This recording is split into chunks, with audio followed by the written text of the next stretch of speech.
Deception appears in relationships all the time.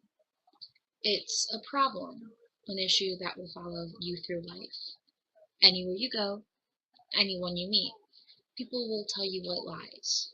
They'll bend the truth to get what they want, or because it just seems better.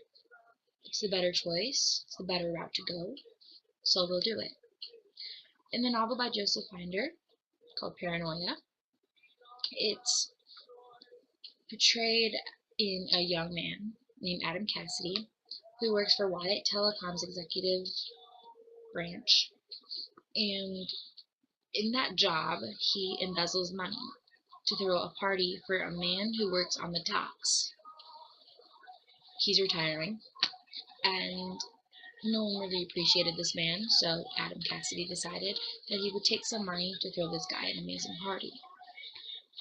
And obviously consequences come with that. He gets caught. He gets sent to Mr. Wyatt himself, who offers him a deal. He can either go to jail, or he can become a spy for a rival company called Tryon Systems. So, obviously, like any not so smart guy who doesn't want to go to jail, he picks the spy.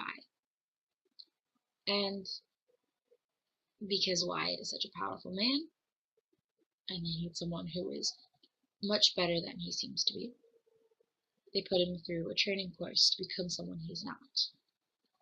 They change his identity, they change how he dresses, what he does, what he says, where he lives, his past history, what his training for a career is, and that is all in this.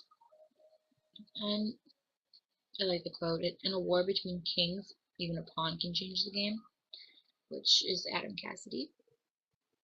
And I think that actually relates to The Taming of the Shrew by William Shakespeare, because of the deception aspects. I mean, in Taming of the Shrew, there was the whole everyone wanting to be Bianca's tutor, which I totally don't understand how people would want to be a tutor, even if it was for a really beautiful girl. And so they all try to be her tutor, and they lie about who they are to get where they want in life, to get who they want to become something else. And yeah, that may sound good at that point in time, but it's not gonna last.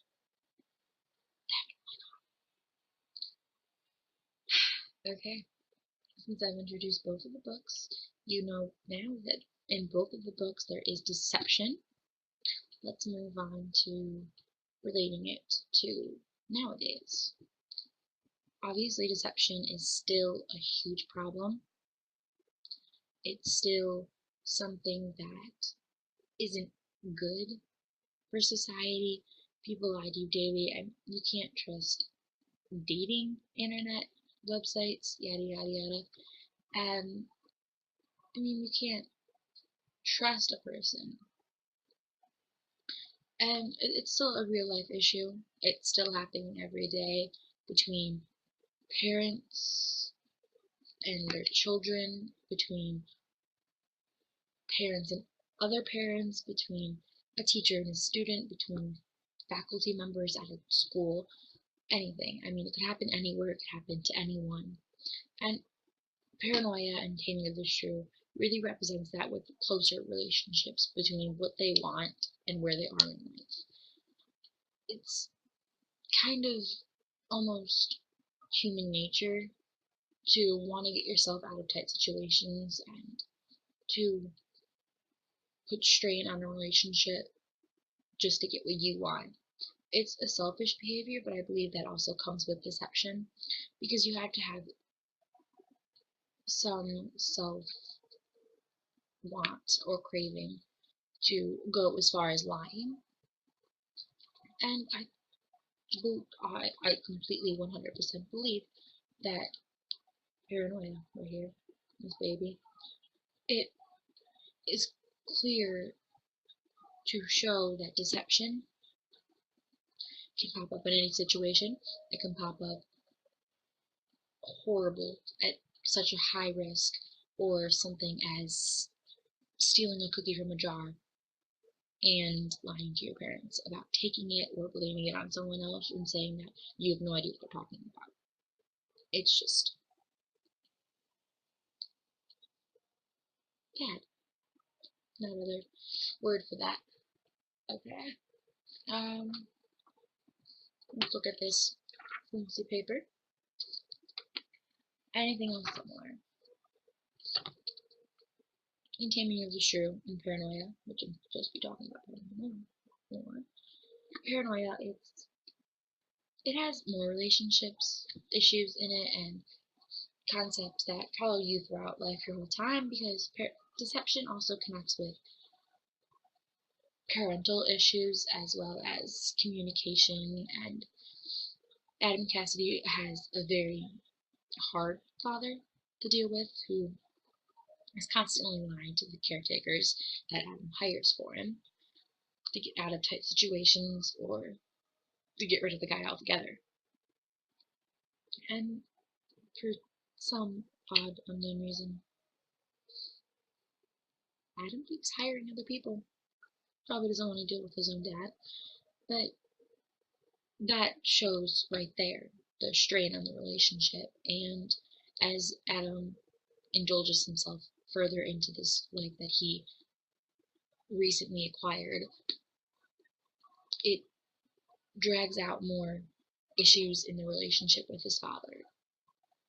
He is obviously, in parents and their child, naturally parents believe that they can tell when their child is lying or when something is wrong.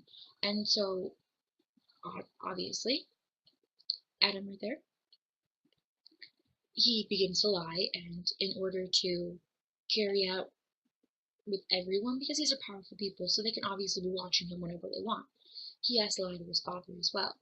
And that creates some tight bands and issues with everything. And in Taming of the Shrew,